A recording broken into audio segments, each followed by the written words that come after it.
సరే దేవుణ్ణి ఆయన సోపతిని జ్ఞానం చేసుకున్నాక ఆయన దేవునికి లోబడుతూ దేవుని యందు నమ్మిక ఉంచుతూ దేవునిలో నడుస్తూ ఉన్నాడు. కాబట్టి నేడు నేను ఆయన గురించి స్మరించుకుంటాం, నీవు నేను ఆయన గురించి ధ్యానించుకుంటాం. మొట్టమొదటి వ్యక్తిని ఎవరు చూసాం మనం?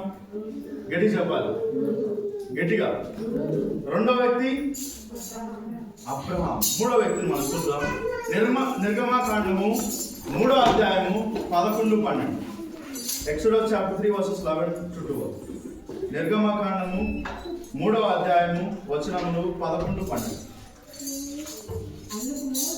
అందుకు మోషే నేను ఫరో యొద్దకు వెళ్ళుటకును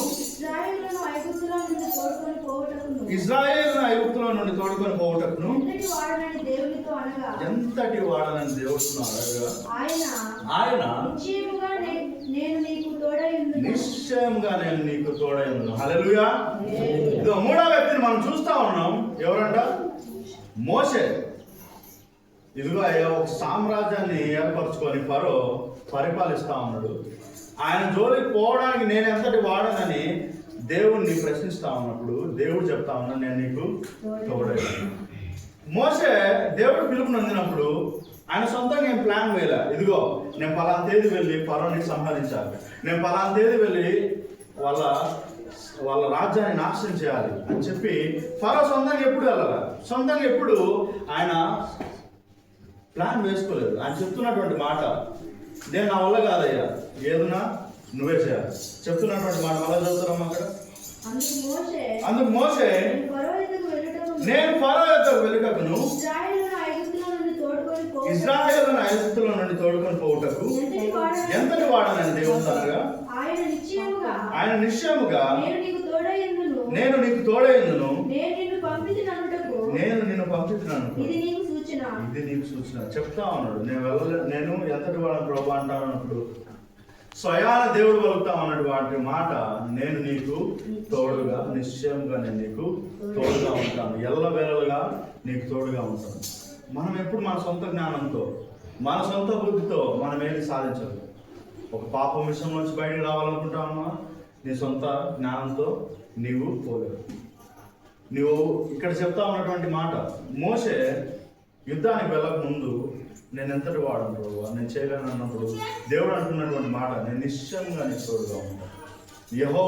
యెహోవాలో ఆనుకొని నడిచినప్పుడు ఆయన నిశ్చయముగా నీకు నాకు తోడుగా ఉంటుంది. మొట్టమొదటి వ్యక్తిని ఎవరిని చూసాం? 2 అబ్రహాం. 3వ వ్యక్తి మోసే. 4వ వ్యక్తిని మనం చూద్దాం. కీర్తనలు 23వ అధ్యాయం 4వ వచనం.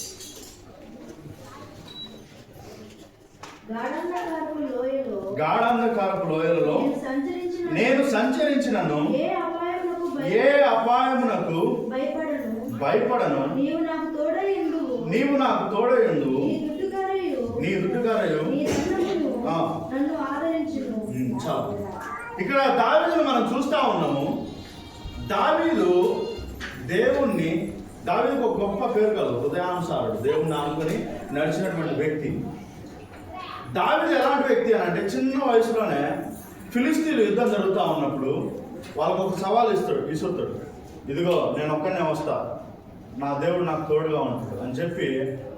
ఫిలిస్తీన్లు చాలా క్రూరమైనటువంటి వాళ్ళు, చాలా పొడుగ్గా ఎత్తుగా బలశాలు, అంతటువంటి వాళ్ళు యుద్ధానికి వస్తూ ఉంటే చిన్న యవ్వన ప్రాయంలో ఉన్నటువంటి దావీదు చెప్తాడు, నేను ఒక్కనే వస్తా, దేవుడు నాకు తోడుగా ఉంటాడు అని చెప్పి పోయి ఒక చిన్న రాయి తీసుకొని కొడతాను. ఏమంటాడు? గొలియాతు పడిపో. దావీదే చెప్తా ఉన్నాడు ఇక్కడ మళ్ళా, నేను గాఢాంధకారములలో సంచరించినను నీవు నా చెయ్యి వదలవు.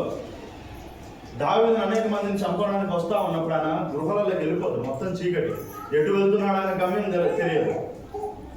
గమ్యం ఎదురుగానే ఒకసారి వెళ్తా ఉన్నాడు దావీదు.